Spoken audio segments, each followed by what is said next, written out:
Ek groet in die wonderlike naam van ons Koning Jesus Christus, ons Verlosser, ons Saligmaker op hierdie maandag, die 24ste Augustus 2026. Ek is Jacques Pieters, hierdie is Brood vir die Siel, 0720202615. Markus 7, vers 1 tot 23 is die oorlewering van die ou mense. Dit is nogal 'n gedeelte waarna ons baie spesifiek mooi moet luister. Jy kry dit ook in Matteus 15 vers 1 tot 20. Matteus 15 vers 1 tot 20. Maar hier is Markus 7 vers 1 tot 23. Oorlewering van die ou mense. En die fariseërs en sommige van die skrifgeleerdes wat van Jerusalem gekom het, het by hom saamgekom. En toe hulle sommige van sy disippels met onrein, dit is met ongewaste hande, sien brood eet, het hulle dit afgekeer. Want die fariseërs en al die Jode eet nie, as hulle nie deeglik die hande gewas het nie, omdat hulle vashou aan die oorlewering van die ou mense. Luister mooi, dis nie die wette van Moses nie, dis nie die wette van God nie, dis die reëls en regulasies wat deur die ou mense saamgestel was. Dit was bygevoeg by die wette van Moses, dit was bygevoeg by die wette van God. Oorlewering van die ou mense. En wanneer hulle van die mark kom, eet hulle nie as hulle nie gewas het nie. En baie ander dinge is daar wat hulle aangeneem het om te onderhou. Die wassery van bekers en kanne en kopergoed en bedde. Daarop stel die fariseërs en die skrifgeleerdes hom die vraag: waarom wandel u disippels nie ooreenkomstig die oorlewering van die ou mense nie, maar eet brood met ongewaste hande? En Jesus antwoord en sê vir hulle: tereg het Jesaja oor julle geveinsd geprofeteer, soos geskrywe is: hierdie volk eer my met lippe, maar hulle hart is ver van my af. En dit is geskryf in Jesaja 29 vers 13. Tereg eer hierdie volk my. Hoe sê hy? Hoe sê Jesaja dit al jare voordat Jesus in die vlees gekom het? Hierdie volk eer my met die lippe, maar hulle hart is ver van my af. Hoeveel mense vandag, hier is nie 'n oordeel nie, maar hoeveel mense eer Christus, eer God met die lippe voor ander mense, wil hulle goed klink en mooi lyk en al hierdie dinge doen, maar die hart is ver van God af. Jy sien, die woord is baie duidelik, ons kan al hierdie dinge doen, alles doen, maar as daar nie liefde in ons is nie, beteken dit niks. Hoe sê die woord? Jesus het gekom en ons kom red. Jy sien, hy het ons gesê, hulle kom en hulle klop en ek sê vir hulle, gaan weg, ek ken julle nie. En hulle sê maar, Here, ons het die duiwels uitgedryf in u naam, ons het die woord, ons het geëvangeliseer daar op die pad in u naam. Ons het al hierdie dinge gedoen in u naam. Ons het die siekes gesond gemaak in u naam. Maar Jesus sê vir hulle, gaan weg, ek ken julle nie, want daar was nie liefde in hulle nie. Jy sien, hoe sê die woord?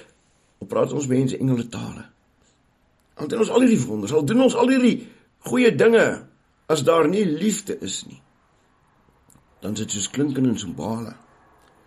Niks wat ons doen het eer by God, as dit nie uit liefde is nie. Enig iets wat ons doen, moet uit die hart uitkom. Dit moet met liefde wees. En dit is alles waarvoor God staan. Want jy sien, hy die aarde al vernietig met water, volgens Noag, sy skrifte. Maar hierdie keer gaan die aarde vernietig word met vuur. En die enigste manier vir ons om deur te kom is deur liefde. Maar te vergeefs vereer hulle my deur leringe te leer wat gebooie van mense is. Want terwyl julle die gebod van God nalaat, hou julle aan die oorlewering van mense vas. Die wassery van kanne, van bekers en ander dergelike dinge van dieselfde aard doen julle baie. En hy sê vir hulle, julle verstaan dit goed om die gebod van God op sy te sit, en so julle oorleweringe te onderhou. Want Moses het gesê, eer jou vader en jou moeder, hy wat die vader of die moeder vloek, moet sekerlik sterwe. Maar julle sê, as 'n mens aan vader of moeder sê, enige voordeel wat u van my mag geniet, is korban, dit is 'n offergawe, dan laat julle hom nie meer toe om iets vir sy vader of sy moeder te doen nie. So maak julle dan die woord van God kragteloos, deur julle oorlewering wat julle bewaar het, en dergelike dinge van dieselfde aard doen julle baie. En hy het die hele skare na hom geroep en vir hulle gesê, luister, almal na my en verstaan.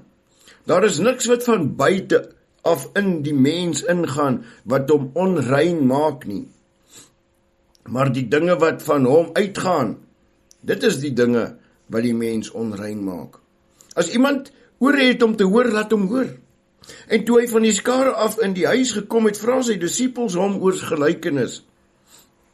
En hy sê vir hulle, is julle ook so sonder verstand? Jy sien, toe Jesus hierdie woorde sê, en ek lees dit, toe besef ek mos, hoeveel mense dink, Jesus, hulle preek het, Jesus het nooit iemand sleg gemaak, Jesus het nooit iemand gedruk nie, niemand geoordeel nie. Maar luister, wat sê hy vir die fariseërs? Dis oordeel. Hy oordeel hulle op die regverdige manier, so wat Johannes ons leer. Baie mense sê, ons mag nie oordeel nie, want Jesus het nie geoordeel. Jesus het geoordeel, hy het hulle reguit vertel wat hulle verkeerd doen. Want as ons nie die mense reguit vertel wat hulle verkeerd doen nie, dan gaan hulle nie leer nie, en hulle gaan nie hulle lewe in orde kry, om volgens die wil van God te lewe nie. En hy sê vir sy disippels ook, is julle dan ook sonder verstand? Dis harde woorde. Begryp julle nie, dat alles wat van buite af in die mens ingaan, hom nie onrein kan maak nie. Omdat dit nie ingaan in sy hart nie, maar in die maag. En dit gaan in die heimlikheid uit en maak al die voedsel rein. En hy sê, wat uit die mens uitgaan, dit maak die mens onrein. Want van binne, uit die hart van die mense, kom die slegte gedagtes, egbreek, hoerery, moord, diewery, hebsug, boosheid, bedrog, losbandigheid, afguns, lastering, hoogmoed, dwaasheid. Al hierdie booshede kom van binne uit en maak die mens onrein. Jesus het reguit gepraat. Hy het nie doekies omgedraai nie. En wanneer ons baie keer reguit praat, dan vat die mens dit as 'n oordeel. Mense, ons lewe in 'n tyd waar die liefde gespreek word as die hoofdoel van alles. Want nou word alles in die kerk in toegelaat, solank as wat ons lief het. Solank as wat ons goed doen. Maar dit is nie wat Jesus ons leer nie. Jy sien, hy leer ons om gehoorsaam te wees. Hy het vir ons orders gegee om te onderhou. Hy sê, jy moet sy woord gehoorsaam. Jy moet dit onderhou. En hy het vir ons 'n opdrag gegee, wat ons moet uitvoer. Ons kan nie deel word van die wêreld nie. Luister mooi, ons kan nie deel word van hierdie wêreld nie, want nou is die poort en min gaan dit vind. Luister mooi, kom ons bid saam. Hemelse Vader, help ons om rein te lewe, help ons om die regte keuses te maak, help ons om uit die hart uit die regte dinge te kies, Here. Dat ons nie hierdie slegte losbandighede en alle dwaasheid laat ons in ons lewe toelaat, Here. Maar laat ons gedagtes reg kry om reg te wandel volgens u onderhouding. En ons dankie daarvoor, Here. Dankie vir hierdie nuwe week wat voor lê, Here. Seën dit en gaan ons vooruit in Jesus naam. Amen. Onthou jy self jou Bybel, moenie toelaat dat die wêreld jou mislei nie. Groete.